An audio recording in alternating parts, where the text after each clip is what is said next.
आज इंटरनेट सिर्फ आधे अधूरे सच और पूरे झूठ में डूबा हुआ है।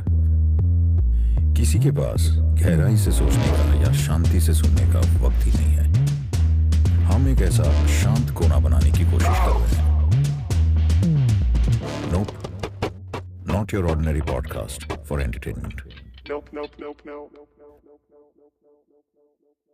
अभी के इंडिया में जहाँ पे सब कुछ थोड़ा सा डिवाइडेड ही दिखाई देता है, आर्किटेक्चर को लेके मैं पूछना चाहूँगा, क्या मुस्लिम आर्किटेक्चर और हिंदू आर्किटेक्चर, क्या ये एग्जिस्ट करता है या सिर्फ हमारे दिमाग में है ये चीज़? देखिए, मेरा ये मानना है कि जिसे हम आर्किटेक्चर या निर्माण कला कहते हैं या वास्तुशिल्प कहते हैं, उसकी शुरुआत तो धर्मों के जन्म से पहले हुई।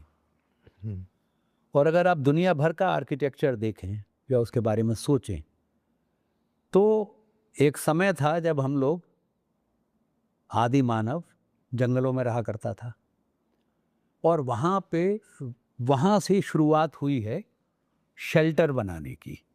तो आपको शेल्टर किस लिए चाहिए था? आपको बारिश से बचना है, आपको ठंड से बचना है, आपको गर्मी से बचना है। तो जो भी आप बनाएंगे वो इन तीन चीज़ों से प्रोटेक्शन के लिए, to protect yourself from the vagaries of the climate, मौसम की शिद्दत से बचने के लिए आपको शेल्टर बनाने थे। तो इस तरह आर्किटेक्चर का विकास हुआ। अब हमको बताया जाता है कि हिंदू आर्किटेक्चर है और इस्लामिक आर्किटेक्चर है। तो मेरे दिमाग में यह सवाल आया कि फिर क्रिश्चियन आर्किटेक्चर भी होना चाहिए। तो मैंने बहुत ढूंढा, क्रिश्चियन आर्किटेक्चर तो कहीं है ही नहीं।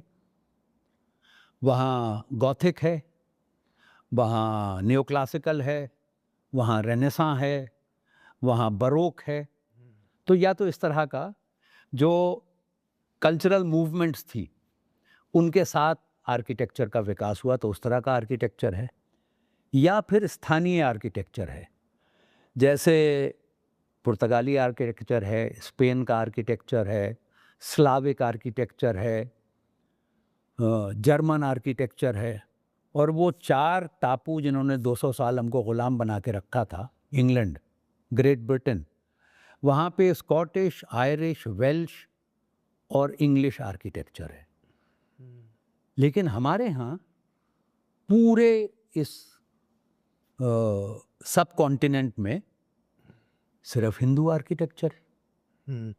तो कोई होयसला आर्किटेक्चर की बात नहीं करता, कोई परिहार आर्किटेक्चर की बात नहीं करता, चोला आर्किटेक्चर की बात नहीं करते, विजयनगर आर्किटेक्चर की बात नहीं करते, हिमाचली आर्किटेक्चर की, कांगड़ा के आर्किटेक्चर की, जयपुर का आर्किटेक्चर, जोधपुर का, जैसलमेर का, बंगाल का, गुजरात का, इस आर्किटेक्चर की बात ही नहीं होती।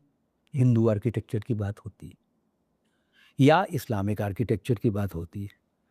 तो इस्लामिक आर्किटेक्चर में वो कहते हैं वो मोरक्को से लेके लाहौर तक सब इस्लामिक आर्किटेक्चर, और दिल्ली में भी इस्लामिक आर्किटेक्चर है। सवाल ये है कि ये इस आर्किटेक्चर को जो इस तमाम क्षेत्र में विकसित हुआ, आप उसको उसकी अलग अलग रूपों में क्यों नहीं देखते? अफ़गानिस्तान का आर्किटेक्चर अलग है, ईरान का आर्किटेक्चर अलग है, लीबिया का आर्किटेक्चर अलग है, मोरक्को का आर्किटेक्चर अलग है, उज़्बेकिस्तान का आर्किटेक्चर अलग है। उस सब को आप इस्लामिक आर्किटेक्चर कहते हैं। जो मंदिर की शक्ल तमिलनाडु में है वो हिमाचल में बिल्कुल नहीं है। बंगाल के टेम्पल की आर्किटेक्चर की जो शक्ल है वो गुजरात के आर्किटेक्चर की शक्ल जैसी नहीं है। ये सब हिंदू कैसे हो गया, वो सब इस्लामिक कैसे हो गया? तो मेरा ये मानना है कि ये जब हमको कॉलोनाइज किया गया, जब अंग्रेज़ों ने आके हमारे ऊपर शासन किया, तो उन्होंने ये शुरुआत की। जैसे उन्होंने इतिहास को 3 हिस्सों में बांटा, हिंदू पीरियड, मुस्लिम पीरियड और ब्रिटिश पीरियड। अब जो हिंदू पीरियड है उसमें बहुत सारे बौद्ध राजा थे, जैन राजा थे, चारवाक को मानने वाले राजा थे, उन सबको हिंदू बना दिया आपने।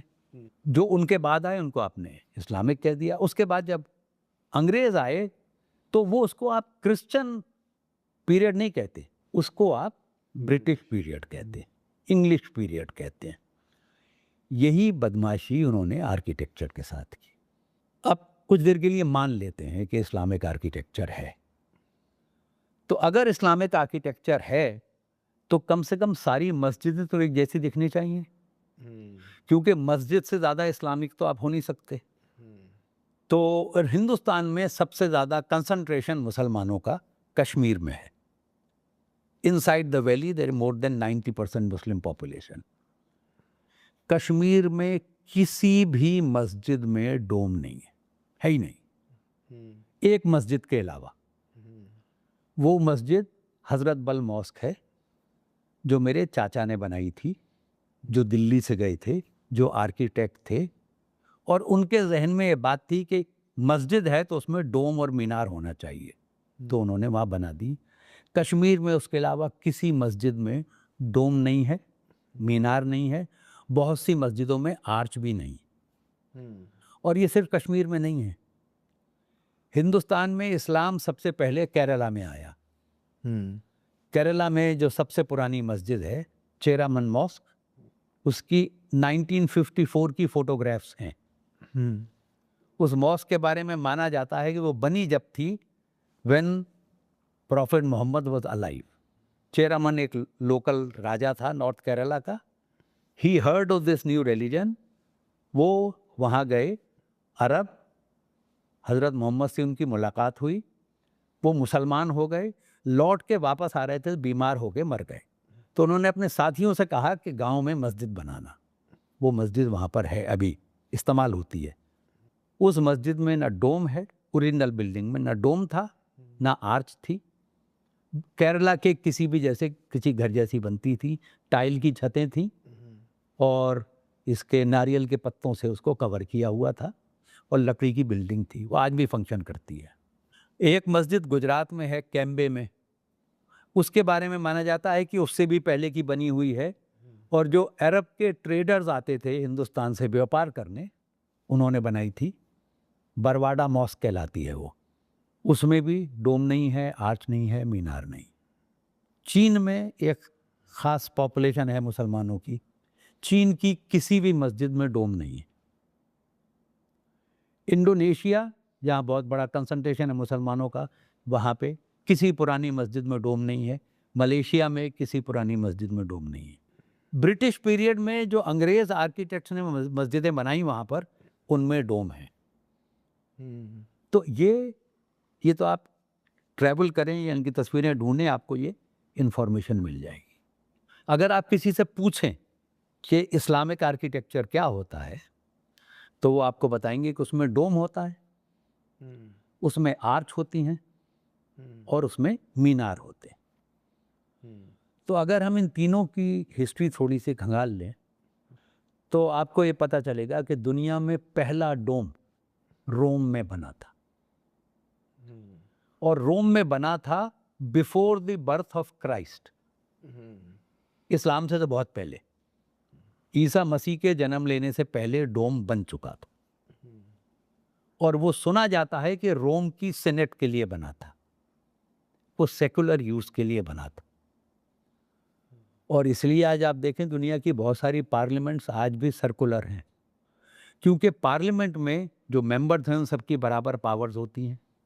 कोई हेड ऑफ द टेबल नहीं है, तो people sit in a circle, इसीलिए राउंड टेबल कॉन्फ्रेंस होती है। कोई हेड ऑफ द टेबल नहीं है, सब बराबर हैं। तो ये स्ट्रक्चर एक सर्कुलर रूफ के अंदर एक अनक्लोज स्पेस जिसमें पिलर्स नहीं हैं, where everybody can see everybody else, वो रोमन सीनेट के लिए बना था। जब वो बन गया तो जुडाइज्म, यहूदियों का धर्म, उससे पहले से एग्जिस्ट करता है, वो कॉन्ग्रीगेशनल रिलीजन है। तो उन्होंने ये सोचा कि इस बिल्डिंग को तो हम इस्तेमाल कर सकते हैं। तो the first people who use the dome for worship were the Jews. उसके बाद क्रिश्चियंस ने उसको इस्तेमाल किया, तो मुसलमानों के पास तो थर्ड हैंड पहुंचा डोम। तो वो आर्किटेक्चर इस्लामिक कैसे हो गया? आर्च, मेहराब, उसके बिना डोम नहीं बन सकता। जब तक आप आर्च बनाना नहीं सीख लेते, जब तक आप डोम नहीं बना सकते। आर्च को बनाया सुमेरियंस ने, and the Sumerians were one of the oldest civilisations in the world. मेरा ख्याल है मोहनजोदाड़ो के समय की या उससे थोड़े पहले की सभ्यता है। उनके पास भी मोहनजोदाड़ो की तरह वाटर सप्लाई का एक बहुत बड़ा नेटवर्क था। मोहनजोदाड़ो में हम बड़ी बड़ी वुडन, वो मिट्टी की टाइल से नालियों को ढका करते थे। सुमेर में वो उसके ऊपर टनल बनाते थे, और टनल बिना आर्च के नहीं बन सकता। रोमन्स ने आर्च वहाँ डिस्कवर की, उसको लेके गए और उन्होंने एक्वाडक्ट्स बनाए। एक्वाडक्ट से इवॉल्व होके वॉल्टेड रूफ बनी। जितने पुराने चर्च हैं उनकी छतें वॉल्टेड रूफ हैं, कहीं उसमें बीच में पिलर नहीं होते, सारा वेट छत का दीवारों पर होता है। और उसका एक लंबा सा कॉरिडोर है जिसके बीच में कोई पिलर नहीं है। एक तरफ जीसस क्राइस्ट की तस्वीर या मैरी की तस्वीर होती है, वहीं पादरी खड़ा होता है, बाकी सब लोग बैठ के देखते हैं। This evolved into the dome, और उसका इस्तेमाल भी जैसा मैंने भी आपको बताया, यहूदियों ने किया, ईसाइयों ने किया, फिर मुसलमानों ने किया। तो वो इस्लामिक कैसे हो गया? आप यूरोप में कहीं चले जाइए, जितने चर्च हैं उनकी छतें, उन पर डोम्स हैं। All over US, south America, Australia, New Zealand, Africa, जहाँ जहाँ पे उसे कॉलोनाइज किया गया, वहाँ जितने चर्च हैं उनमें से 90% के ऊपर डोम्ड रूफ है। तो उसे क्रिश्चियन आर्किटेक्चर क्यों नहीं कहते? डोम सेंट्रल एशिया में आके मुसलमान कैसे हो जाता है? मतलब टर्की के बराबर वो गॉथिक है, टर्की में आते इस्लामिक हो गया। तो मेरा ये मानना है कि ये उस साजिश का हिस्सा है जिसमें उन्होंने हमारे मुल्क की आबादी को इस तरह डिवाइड किया, आर्किटेक्चर को भी डिवाइड किया। वो ये भी कहते हैं कि एक इस्लामिक कल्चर है और एक हिंदू कल्चर है। मेरी समझ में नहीं आता कि इस्लामिक कल्चर क्या है, क्योंकि तमिलनाडु के मुसलमान में और मैं दिल्ली का रहने वाला हूं, हम में क्या चीज कॉमन है? एक्सेप्ट के both of us will go to a mosque and pray. हमारा कपड़ा अलग है, हमारा खाना अलग है, खाना खाने का तरीका अलग है, हमारा म्यूजिक अलग है, बातचीत करने का तरीका अलग है। There is a Tamil culture and there is a culture of Delhi, of Lucknow, of Agra, etcetera etcetera. वो इस्लामिक कल्चर नहीं है। तो इसी तरीके से आर्किटेक्चर भी इस्लामिक और हिंदू नहीं हो सकता। ये उस साजिश का हिस्सा है, और इसको आप देखिए, इसको किस लेवल तक डेवलप किया गया है कि अब वो Islamic culture, Islamic food, Islamic music, इस सब की बात करते हैं, और हिंदू सभ्यता, Hindu music, Hindu attire, Hindu food etcetera etcetera. उसके पीछे एक स्टेप और है। जो यूरोपियन, जो हमारे कॉलोनाइजर्स थे, उन्होंने जो डिस्कोर्स डेवलप किया, वो हिंदू माइंड की बात करते हैं और मुस्लिम माइंड की बात करते हैं। क्रिश्चियन माइंड की कोई बात नहीं करता, वो बात करते हैं रेनेसां माइंड की। तो इस सब के पीछे आइडिया ये है कि कोई धर्मनिरपेक्ष विचार वो उन इलाकों में विकसित ही नहीं हो सकता जिनको उन्होंने गुलाम बनाया था। सेकुलर आइडिया सिर्फ यूरोप में डेवलप होते हैं, और ये उसकी प्रोडक्ट है जिसमें उन्होंने ये सबका सब किया है। बेसिकली कॉलोनाइजर समझना चाहता है। Yes, binary. हाँ, तो उन्होंने ये बाइनरीज बनाई और ये वाटर टाइट कंपार्टमेंट बनाए जिनका रियलिटी से कोई ताल्लुक नहीं। तो जितना मैं समझ रहा हूँ, आर्किटेक्चर एक पीरियड का होता है, या तो फिर आर्किटेक्चर एक ज्योग्राफिक चैलेंज का होता रिस्पॉन्स है, टू योर क्लाइमेट है। रिस्पॉन्स टू योर क्लाइमेट है, और आर्किटेक्चर का इन्वेंशन ही क्लाइमेट की वजह से हुआ है। बिल्कुल। पर जैसे मुस्लिम आर्किटेक्चर की बात जो बिल्कुल समझ नहीं आती, बट हाँ, डोम, आर्च और मीनार। तो हिंदू आर्किटेक्चर का क्या है? देखिए, एक तो आप जितने भी रिलीजियस नेचर की बिल्डिंगें हैं, वो कोई भी रिलीजन हो, उनमें एक चीज कॉमन है, ये सारी बिल्डिंगें वर्टिकली राइज करती हैं। उसके पीछे शायद ये विश्वास है, और जो आदिकाल से इंसानों का विश्वास रहा है, कि भगवान तो ऊपर रहते हैं। हम रोज कहते हैं ना वो ऊपर वाला देख रहा है, तो भगवान ऊपर रहते हैं। अगर ऊपर रहते हैं तो उन तक अपनी आवाज पहुंचाने के लिए आपकी बिल्डिंगों को ऊपर जाना होगा। तो आप दुनिया भर में देख लीजिए, जितने पुरानी प्लेसेस ऑफ वर्शिप्स हैं, जितने पुराने श्राइन्स हैं, वो बहुत सारे पहाड़ों के ऊपर बने हुए। वो सारे लोग जिनको भगवान की तलाश थी, वो पहाड़ों पे चढ़ जाते थे। मोसेस को तो पहाड़ के ऊपर ही भगवान मिला था, और हमारे हिंदुस्तान में भी विश्वास ही है, सारे भगवान वहाँ रहते हैं। कैलाश पर्वत पे शिव जी रहते हैं, इस पर्वत पे फला देवी, उस पर्वत पे फला देवी। तो ये दुनिया भर में ये विश्वास था। तो आपको भगवान के लिए कुछ जगह बनानी है तो आप पहाड़ पे जाके बनाते थे। अब पहाड़ पे चढ़ के लगता था कि आसमान तो और ऊपर चला गया, तो फिर आप बिल्डिंग बनाते थे जो वर्टिकली राइज करती थी। कितना राइज करेगी? पूरी बिल्डिंग तो राइज कर नहीं सकती, तो स्पायर या मीनारेट। गुरुद्वारे में निशान साहब, steeple in a church, minaret in a mosque, Shikhar in a temple, all of them are rising vertically. तो ये जो इम्पल्स है टू बिल्ड बिल्डिंग जो सीधी जाएं, ऊपर जाएं, ये भगवान तक पहुंचने की कोशिश है। मीनार और शिखर उसी प्रोडक्ट के, और टेम्पल, चर्च का स्टीपल, ये उसी इम्पल्स का नतीजा है। तो अगर आप वहाँ हो स्पेन में, और मेडिटेरेनियन भूमध्य सागर को पार करके आप मोरक्को में आ जाएं, आप स्पेन के चर्च देखें और मोरक्को की मस्जिद देखें, स्पेन के टेम्पल के टरेट या स्पायर और मोरक्को की मस्जिदों के मीनार एग्जैक्टली एक जैसे हैं। वो गोल नहीं है, चौकोर। वहाँ पे उसमें बेल लगा देते हैं, यहाँ बेल नहीं लगाते, एग्जैक्टली द सेम शेप। पत्थर भी एक ही है, क्योंकि मेडिटेरेनियन के दोनों तरफ एक ही रॉक है, तो उनका लुक फील सबका सब यही है। मेरे हिसाब से मीनार का इंस्पिरेशन चर्च के स्पायर से आया है, और ये दोनों religions they were next to each other. यहाँ हिंदुस्तान में शिखर डेवलप हुआ, उसका इम्पल्स वही है। तो ये हिंदू और मुसलमान नहीं है, ये आर्किटेक्चर जो डेवलप हुआ है, वो एक तो ये विश्वास है कि भगवान ऊपर रहते हैं, और दूसरी आपकी ज्योग्राफी है, जो आपको क्या मटेरियल अवेलेबल है। जहां पर हैवी रेनफॉल होती है वहां स्लोपिंग रूफ होगी, फ्लैट रूफ नहीं होगी।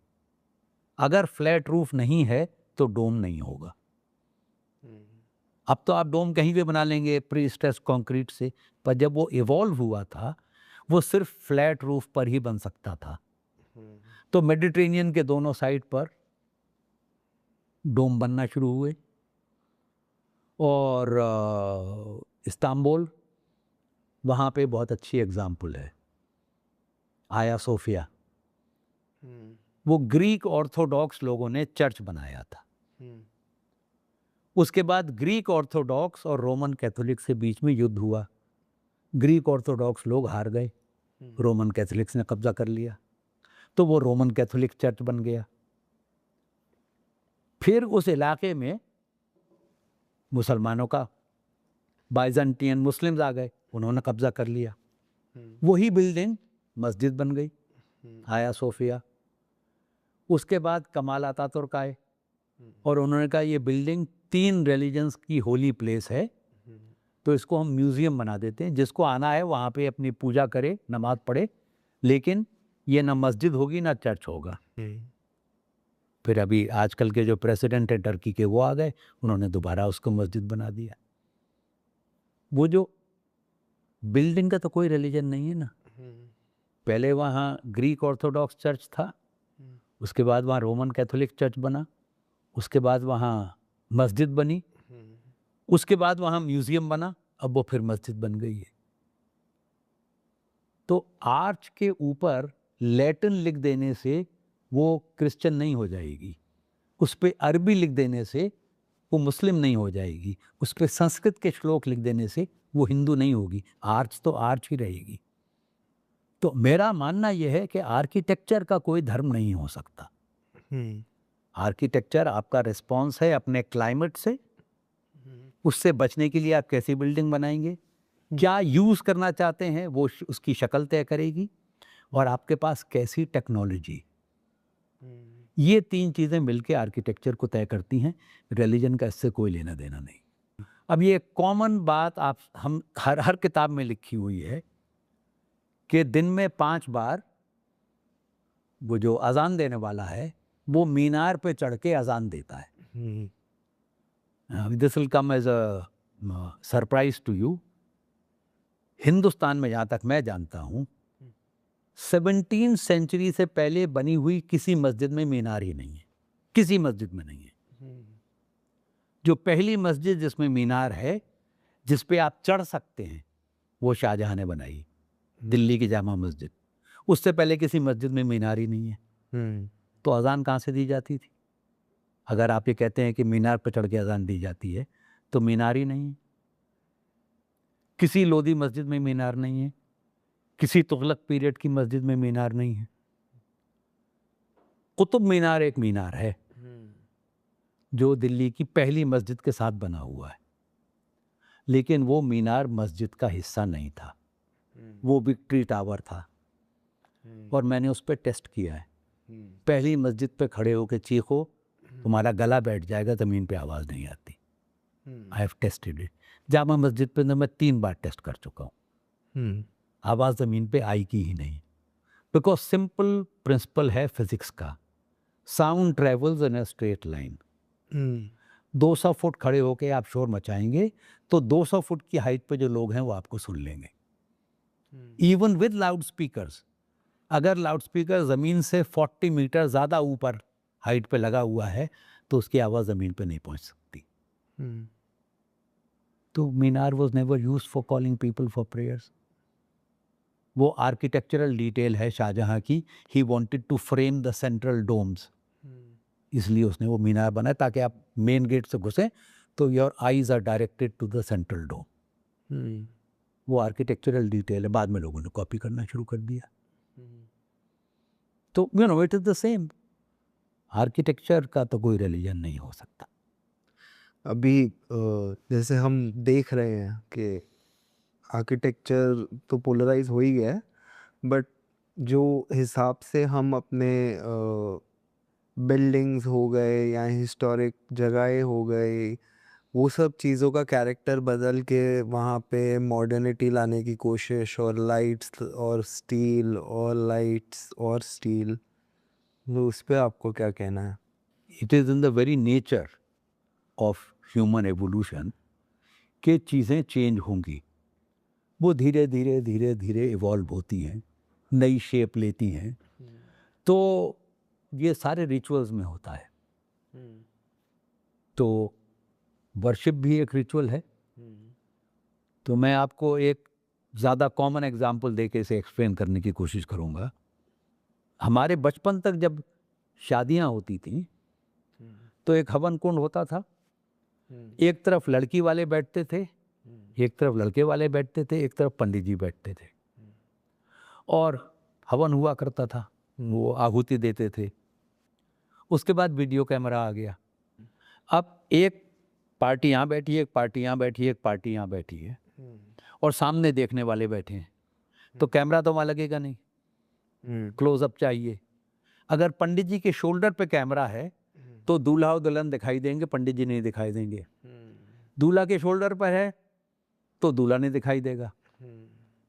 तो उसके बाद से अब शादी के हवन में तीनों एक सीधी लाइन में बैठते हैं और साइड पर कैमरा लगा होता है, और आहुति देने के वो जो है उसके हैंडल 1.5 मीटर के हो गए।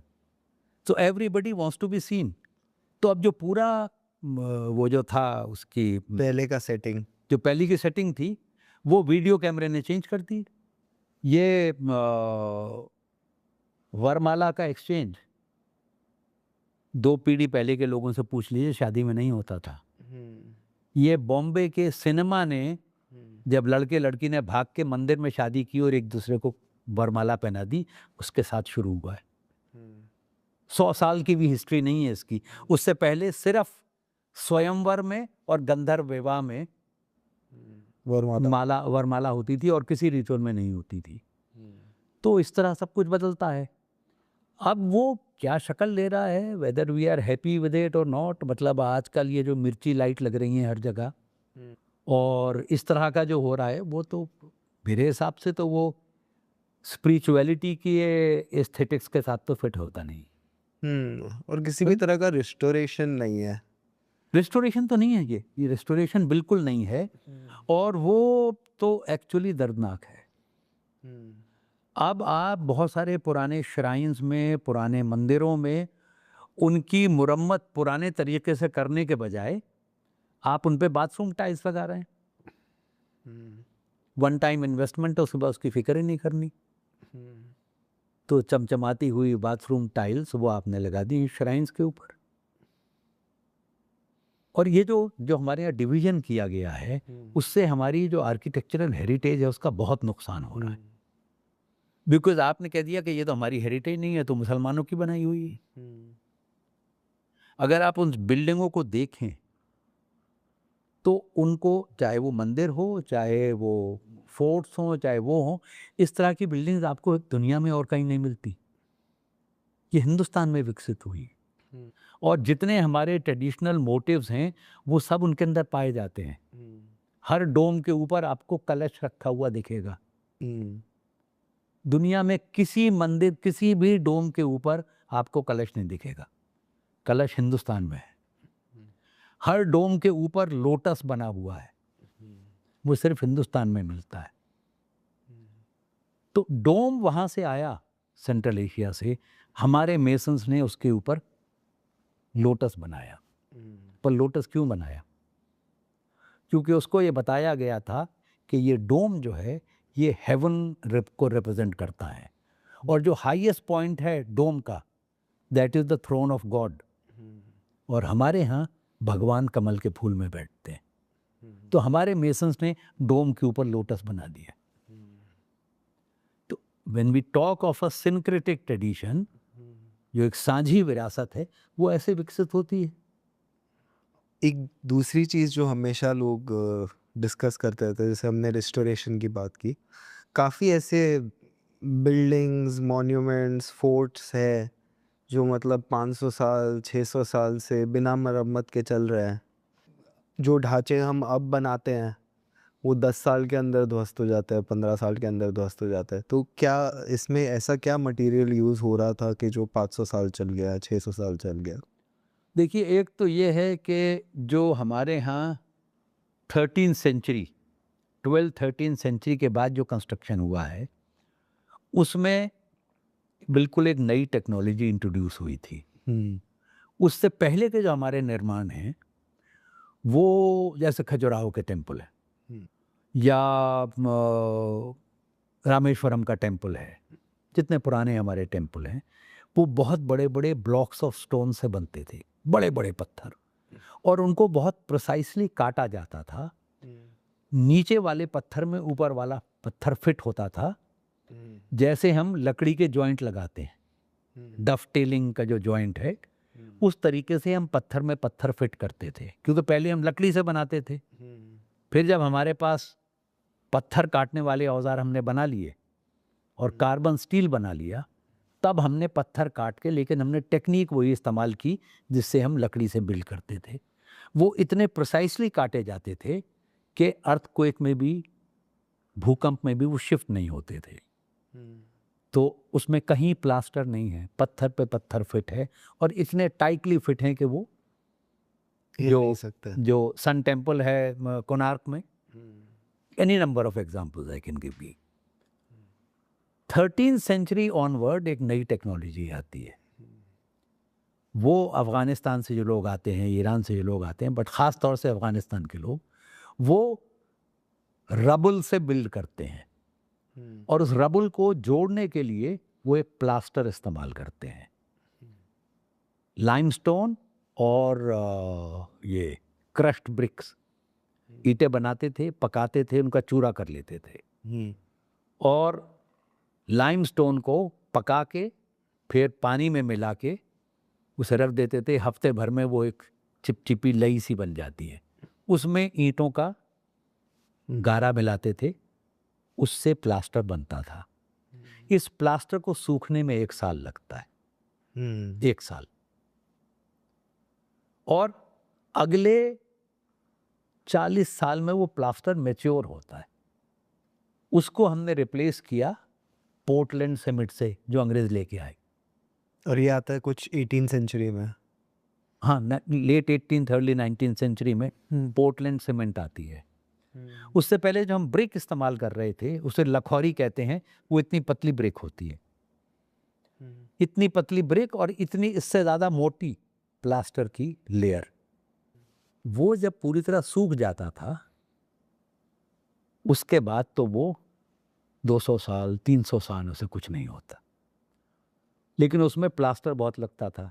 तो अंग्रेज़ों ने पहले तो वो प्लास्टर रिप्लेस किया सीमेंट से, फिर उन्होंने बड़ी ईंट बनाई 3 inch by 5 inch by 8 inch, जो स्टैंडर्ड ब्रिक आज होती है।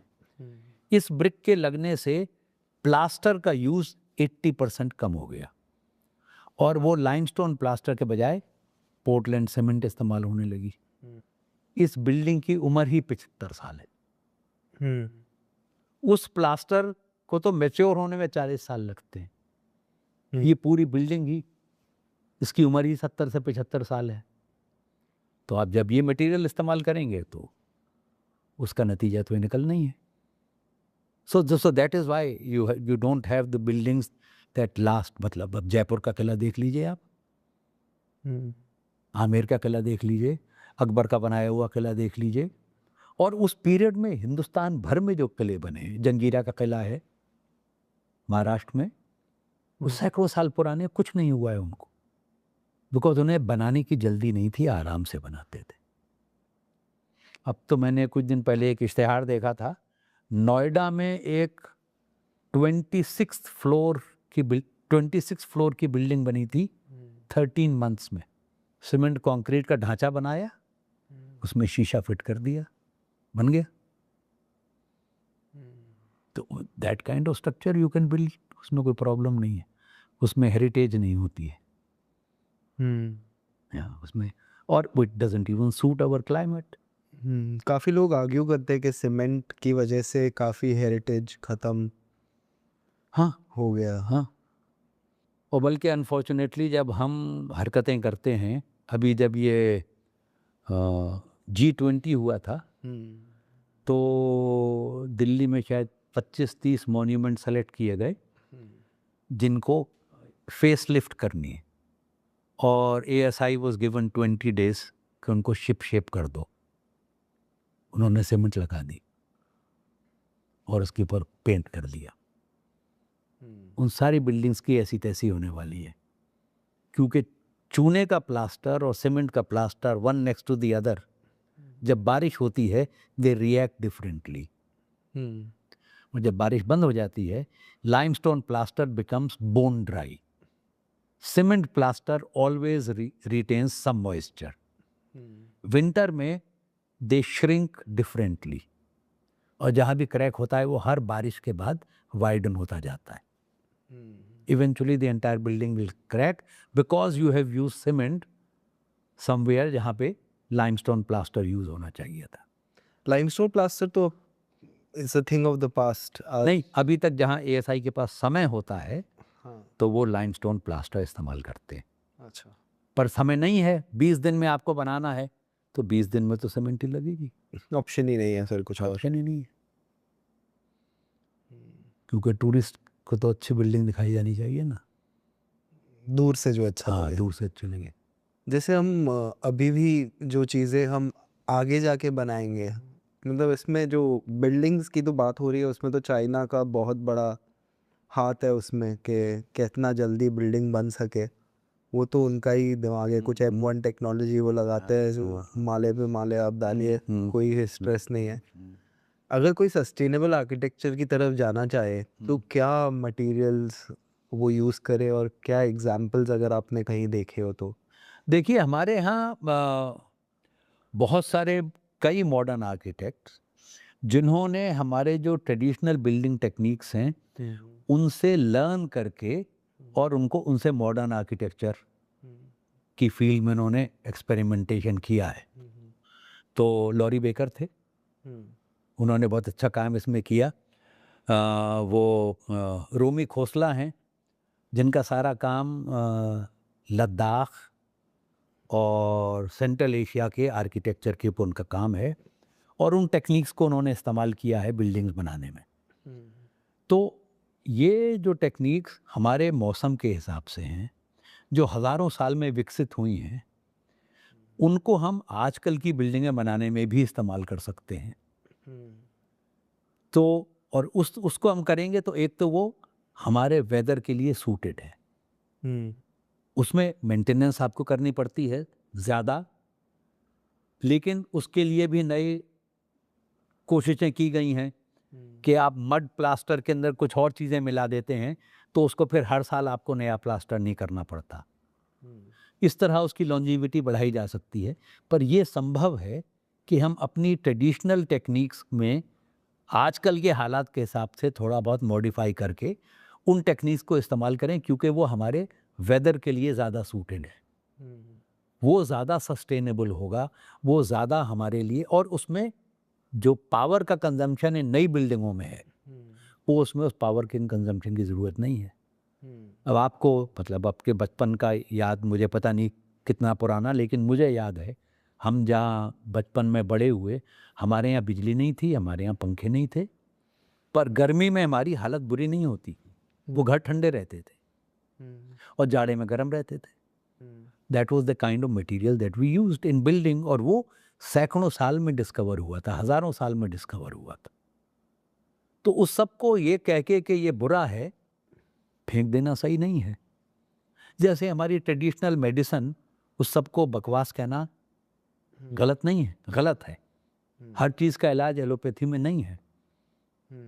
तो जो हमारे यहाँ विकसित हुआ है इतने हज़ारों साल में, वो आजकल तो हम everybody is turning to nature cure and all that, क्यों? इसीलिए हो रहा है ना। This is true of our building techniques as well.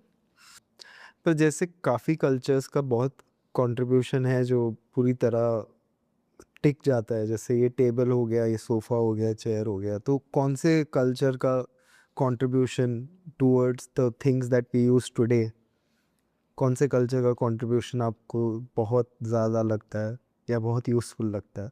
देखिए बहुत सारी चीज़ें ऐसी हैं, वो एक तो हमको मेरा ख्याल है ये जो climate, again I my discipline is geography, I keep on going back to climate. तो ये जो पूरा ईस्ट है, साउथ अमेरिका ले लीजिए, अफ्रीका ले लीजिए, ये पूरा का पूरा एरिया हमारा ले लीजिए, चाइना, ये इस सारे इलाके के अंदर हमारे यहाँ ट्रेडिशन है ज़मीन पे बैठ के खाने का। हमारे यहाँ फर्नीचर नहीं था। तो फर्नीचर जितना आया है ये तो पिछले 300 साल का है। आप आज सेंट्रल एशिया में चले जाइए, वहाँ भी फर्नीचर 200, 300, 400 साल से पहले का नहीं है। ज़मीन पर लोग बैठते थे, ज़मीन पर खाते थे, ज़मीन पर सोते थे। तो पूरा हमारा कल्चर ज़मीन पे बैठ के बिना फर्नीचर के चलता रहा। उसके बाद चौकियाँ, और चौकी हुआ करती थी, तख्त होते थे, वो सेंट्रल एशिया से हमारे यहाँ तक थे, चारपाई थी, उसके अलावा we didn't have any furniture. और उसकी वजह से आप देखें कि जो अभी लोग जो 80-90s के हैं, उनके नीज़ में वो प्रॉब्लम नहीं है जो हम लोगों के नीज़ में है। That happened because you learned to sit on the ground. Your bones were far more flexible. अब इस तरह हम बैठते हैं तो हमारे पोस्चर ही चेंज हो गए। सो एंड ये हमारे क्लाइमेट का भी है ना, वहाँ पर ठंड इतनी पड़ती है that you couldn't sit on the floor. तो वहाँ पर फर्नीचर डेवलप हुआ। It is a reaction to your climate. हमारे यहाँ गर्मी इतनी थी कि ज़मीन पे बैठ के आपको शांति मिलती थी, ज़मीन ठंडी रहती थी। I think, probably this is what caused this kind of building, इस तरह का फर्नीचर, ये हमारे यहाँ इसलिए डेवलप हुआ। और बहुत सारी रिलीजियस प्रैक्टिसेस भी उनका ताल्लुक आपके कल्चर से है। जैसे इस पूरे ईस्ट में ट्रेडिशन ये है कि आप अपने जूते बाहर उतार के जाते हैं प्लेस ऑफ वर्शिप में। वो मंदिर में भी होता है, गुरुद्वारे में भी होता है, मस्जिद में भी होता है, हिंदुस्तान के बहुत सारे चर्चेज में भी होता है। लेकिन अगर, और क्रिश्चियनिटी की शुरुआत तो ईस्ट में हुई है ना, यरूशलेम में हुई है, नज़ारत में हुई है, वेयर जीसस वाज बोर्न। मुझे यकीन है कि जो इनिशियल चर्चेस बने थे वहाँ लोग जूते बाहर उतार के जाते होंगे। जब रिलीजन क्रिश्चियनिटी ट्रैवल करती है यूरोप में, अगर उस वक्त जो प्रीस्ट थे उन्होंने इंसिस्ट किया होता कि जूते बाहर उतार के आओ, तो कोई कन्वर्ट नहीं होता। वो ठंडे कॉबल स्टोन्स के ऊपर कौन नंगे पैर जाने वाला है? तो जूते परमिट हो गए। हमारे यहाँ जूते बाहर छोड़े जाते हैं क्योंकि हमारे डस्टी है, बाहर की सारी धूल लेके आप प्लेस ऑफ वर्शिप में नहीं जाते। वहाँ स्नो, बर्फ पड़ती है, उसमें आप जूते लेके बाहर झाड़ के चले जाते हैं। तो quite a lot of these practices, उनका सीधा संबंध क्लाइमेट और ज्योग्राफी से है। हमारे रिलीजियस बिलीव्स, उनका ताल्लुक क्लाइमेट से है। 3 रिलीजन्स हैं जो बरी करते हैं, Christianity, Judaism and Islam. All the other religions, उनमें बहुत सारे रिलीजन्स हैं कटिंग अक्रॉस जो क्रिमेट करते हैं। पेड़, हाँ, वुड कहाँ से है? एब्सोल्युटली। वहाँ लकड़ी नहीं थी तो वो बरी करेंगे। हमारे पास लकड़ी है, हमारे यहाँ बरी भी करते हैं, क्रिमेट भी करते हैं, जल समाधि भी देते हैं साधुओं को, इन सबको तो जल समाधि दी जाती। हमारे पास पानी है, हमारे पास मिट्टी भी है और हमारे पास लकड़ी भी है। Actually think of it, the idea of rebirth वो सिर्फ एग्रीकल्चरल कम्युनिटीज में पैदा होता है। ये जो तीनों सेमाइटिक रिलीजन्स हैं, इनके फाउंडर्स तो शेपर्ड्स थे। Agricultural practice is not their daily experience. Rebirth का आइडिया पैदा होता है, stalk of grass dies, the seed is dead, and then from that another stalk rises. This is the idea of rebirth. I think that is how ये idea पैदा हुआ होगा। ये Moses, Christ और मोहम्मद का डेली एक्सपीरियंस नहीं है, because they were not peasants. So this idea is also the idea of how you look at the world, वो आपके क्लाइमेट से ही तो इन्फॉर्म होगा। Then the use of the कलश, वो कैसे मसोलियम्स में और मॉस्क में इनकॉर्पोरेट हुआ है, और हर डोम के ऊपर कलश बने हुए हैं। This also evolved over 300 years. So when we talk of this syncretic tradition in our culture, तो ये तो हमारे आर्किटेक्चर में it is carved in stone. स्वास्तिक का इतना इस्तेमाल है फतेहपुर सीकरी में, लाहौर का जो किला है उसके मेन गेट के ऊपर, कहाँ नहीं है स्वास्तिक। But it is not only in India. Isfahan की हर मस्जिद में स्वास्तिक है, उज़्बेकिस्तान की हर मस्जिद में स्वास्तिक है। Swastika has nothing to do with Hinduism. So you can actually show कि swastika ने where did it originate and how did it spread. तो क्या symbolic relevance क्या था उसका? You see, my gut feeling is that when the movement out of Africa begins, you reach a point of time when you reach the Sahara Desert. And those who turned east, they reached the coast of Africa about 60,000 years from today. And suddenly you are in the desert or in the ocean and you have no sense of direction. So how do you find out किधर से आए थे, किधर जाना है? You start looking heavenwards. and you find this one star that does not move. It's a dim star. Finding that star is not easy. And then they realize that there is this constellation that is always next to the star, the Big Bear. And the Big Bear in 4 seasons appears in 4 different directions. To the east in spring, to the west in autumn, to the north in winter, and to the south in summer. Summer, correct. These are the Saptarishi, that is the North Star. And this you find in every civilization that has grown north of the equator. Which is almost every civilization. No, south of the equator, the civilization that grew in Africa and in South America, and the aborigines of Australia, they don't have the... They don't need it. They don't have the swastik Sir. because they couldn't see it. They saw the Southern Cross. Right. But the Lapland people have it, Uzbeks have it, Tajiks have it. This is all over, except in the Southern Hemisphere. Thank you so much आपके time के लिए, बहुत अच्छा लगा आपसे बात करके.